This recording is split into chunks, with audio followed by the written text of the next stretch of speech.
Welcome back to Tales of Olympus, the podcast where we dive into the wildest, most dramatic, and sometimes just downright unbelievable stories from Greek mythology. I'm your host, Ariel Igao, and today we are going to discuss Christopher Nolan's The Odyssey coming to theaters at July 17th, 2026. Now, please remember that everything in this episode is based on my perspective, and you can have different thoughts. So, yeah, just a little thing to say. And first off, The Odyssey is a $250 million IMAX event that is set to redefine the mythological epic. Nolan has moved the entire production to the coast of Sicily and the deserts of Western Sahara to capture everything practically. No CGI oceans here, just real Greek ships being battered by the actual sea. And first, we have to talk about the cast, because it is absolutely legendary. Leading the journey as Odysseus is Matt Damon. We know him as the lethal super spy Jason Bourne, or the stranded scientist in The Martian. Nolan is tapping into that survival at all costs energy.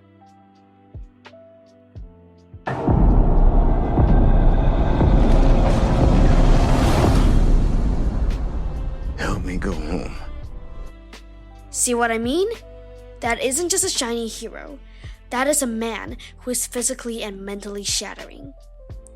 Waiting for him back in Ithaca is Anne Hathaway as Penelope. She's an absolute icon from the emotional powerhouse of Les Miserables and the high fashion world of The Devil Wears Prada. Ithaca's king is coming back. She isn't just a wife waiting at home. She's a queen holding a kingdom together by a thread. Then we have Tom Holland, our beloved Spider-Man, playing their son Telemachus. My dad is coming home. And speaking of the suitors, the leader of the pack, Antinous, is being played by Robert Pattinson. Whether you know him as the brooding Edward Cullen in Twilight or the Dark Protector in The Batman, he's leaning into his most villainous side yet. This is a household waiting for master. I want you to choose me. The cast is rounded out by Zendaya from Dune and Spider-Man as Athena, looking wise and untouchable. And Charlize Theron from Mad Max Fury Road as the sorceress Circe. Now, of course, I have to draw a comparison to the other version of the story we've spent a lot of time on.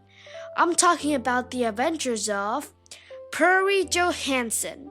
Wait, sorry, I've been spending way too much time with Dionysus lately. I mean Percy Jackson. When you look at Percy Jackson, Sea of Monsters, it's not exactly all your bright, fast-paced, mythological fun. It's also dangerous and life-risking, and it's very colorful. And Nolan's Odyssey could be similar. While Percy's world is a quest trying to find the Golden Fleece, Nolan's world is a historical nightmare you're lucky to survive to get home. One is about the perils, ups and downs of being a demigod, and the other is about the sheer weight of being a mortal man in the world where the gods are vast, terrifying, and very, very real. Whether you prefer the fun of Percy Jackson or the intense realism of Nolan, 2026 is officially the year of the sea. Now, we're going beneath the waves and behind the scenes. We're talking about the grueling, sea-soaked production that pushed Matt Damon and Tom Holland to their limits. the zero CGI commitment that brought the underworld and the sirens to life through wizardry, and the legendary star power of Tom Holland and Anne Hathaway. Finally, we wrap it all up with a look at how this grit and grime epic stacks up the fun, magical vibes of Percy Jackson versus it. This is the second half of the ultimate breakdown. Let's dive in. Part 1 was about the massive scale of Christopher Nolan's The Odyssey. Part 2 is about the grit, the soul, and the sheer physical toll of bringing Homer's epic to life without a single safety net of CGI. I want to start with the locations. We've talked about this a little bit before, but I wanted to give the detailed one now. Nolan did not just find a nice beach in California, as we know. He took the cast and the crew to El Dakhla in the Western Sahara to capture the desolate feeling of being stranded. Then they moved to the island of Favignana off Sicily, which many historians believe is the actual Goat Island from the poem, and even shot in the freezing waters of the Moray Firth in Scotland. Matt Damon, who we've seen to survive everything from the Bourne films to the Martian, told Empire that every single location on this movie was the toughest he's ever worked on. There are no chill days when you're shooting on real 70mm IMAX cameras in the middle of a literal desert or a choppy ocean. Speaking of Matt Damon, he really committed to the Odysseus look. He grew a real beard for an entire year because Nolan refused to use artificial air, and he reportedly dropped down 167 pounds to look like a man who has been starving on a raft for weeks. It's that dedication that separates this from your average summer blockbuster. Now, let's talk about our villains and mentors. Robert Pattinson is playing Antinous, the lead suitor. We know him as Edward and the vengeful billionaire in The Batman, but here, he is playing a pure, arrogant antagonist. He's the guy trying to steal Odysseus' wife and kingdom while mocking his son. If you want to hear more about the Odyssey, we have an entire 5-part The Odyssey, literally, back in season 4, the finals. Go check it out. It's really epic.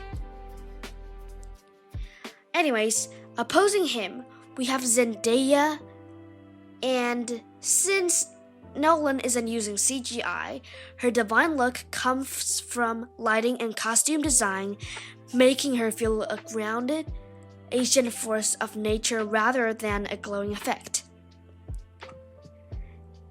Of course, we know Anne Hathaway as Penelope.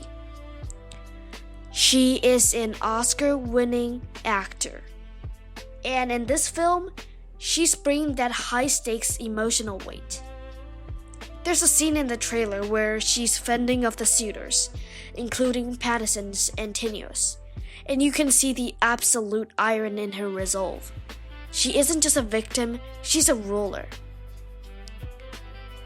Now, one of the wildest things about this film is how the directors handled these supernatural elements. These sirens are not fish monsters, they are haunting, atmospheric figures whose power is conveyed through practical effects and a chilling score by Ludwig Göransson. The underworld sequence?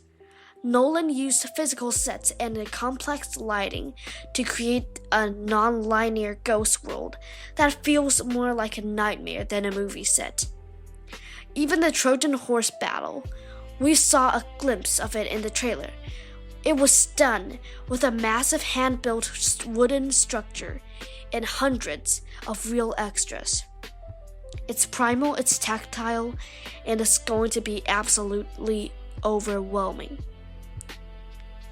that is going to be pretty much it for today's episode. The movie hits theaters on July 17th, 2026. It's rumored to be 3 hours long. It's shot on the largest film stock in existence, and it's going to be the cinematic event of the summer. Thanks for sticking with me through this special episode. It's next week. We're heading back to Olympus and talking about the months of the modern world. But until then, stay safe on the wide dark sea. My name is Ariel, I'm 11 years old, and I will see you next episode. Bye!